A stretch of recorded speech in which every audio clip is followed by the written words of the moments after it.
Hello everyone, welcome to Business School 101. When we think of leadership, we often hear about the negative effects of micromanagement, where managers control every detail of their employees' work. But is micromanagement always bad? Interestingly, some of the world's most successful CEOs, like Elon Musk and Jeff Bezos, are known for their hands-on management style. So, what exactly is micromanagement, what are its key characteristics, and are there examples of it working successfully in the business world? In this video, I'll explore these questions and discuss strategies to manage effectively. Section 1, Definition. Micromanagement is a management style where a leader closely monitors and controls their employees' work, getting involved in even the smallest details. Instead of delegating tasks and trusting their teams, micromanagers often feel the need to oversee every step of the process. Section 2, Key Characteristics. In general, micromanagement includes the following characteristics. Number 1. Over-observation. Micromanagers constantly check in on employees, requiring frequent updates or status reports. This disrupts workflow and can make employees feel like they're under constant scrutiny, reducing productivity. Number 2. Reluctance to delegate. Micromanagers struggle to delegate tasks, fearing that others won't meet their standards. This prevents employees from developing their decision-making skills and can slow down progress as the manager becomes a bottleneck. Number 3.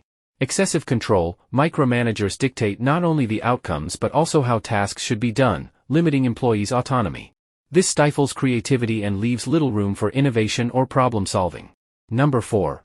Focus on minor details. Micromanagers often obsess over small, insignificant details while losing sight of the bigger picture.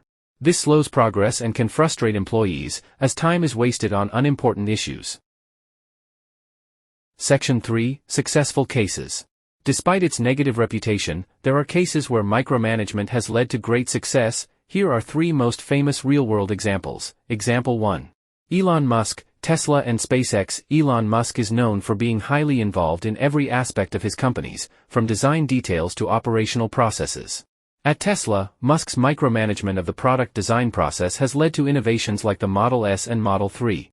His attention to detail and relentless pursuit of excellence have pushed his teams to create breakthrough products that have disrupted the automotive and space industries. Musk's hands-on approach has been credited with keeping standards high and driving the company's innovation, although it can create stress for his teams. Example 2.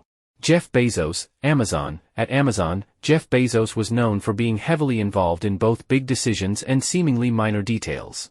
His obsession with customer experience, delivery speed, and operational efficiency is legendary.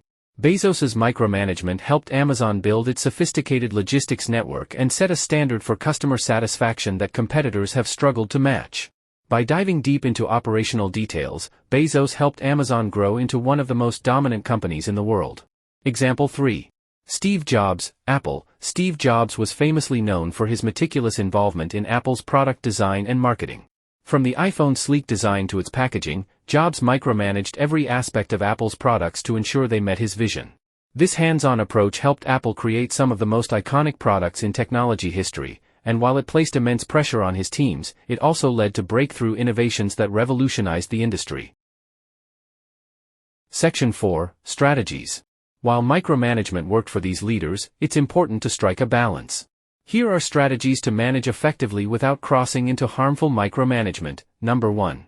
Know when to step in. Leaders should step in during critical moments, such as when quality or deadlines are at risk, but trust their teams to handle routine tasks.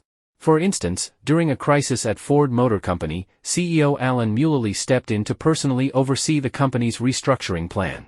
However, he trusted department heads to manage their individual teams and processes, intervening only when necessary. This balance allowed Ford to recover without stifling the autonomy of its employees. Number 2. Delegate with confidence. Effective leaders understand the importance of delegating to trusted teams. Take Indra Nooyi, former CEO of PepsiCo, who was known for empowering her team to manage daily operations while focusing on long-term strategy and innovation. Nooyi's confidence in her team helped foster a sense of ownership and accountability, driving PepsiCo's growth without her needing to micromanage every task. By delegating decision-making authority, she was able to focus on larger initiatives such as product diversification. Number 3. Focus on results, not just process. Micromanagement can work when leaders focus on outcomes rather than dictating every step of the process.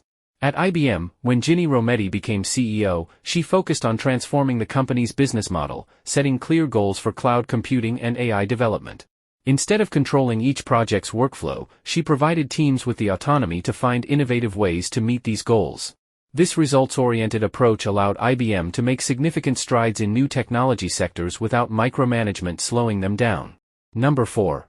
Foster open communication. Leaders should foster an environment where employees feel comfortable seeking guidance without feeling over-controlled.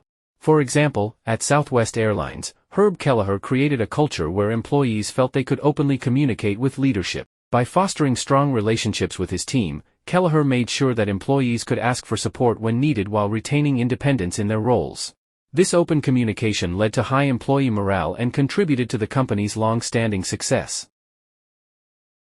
Section 5, Summary.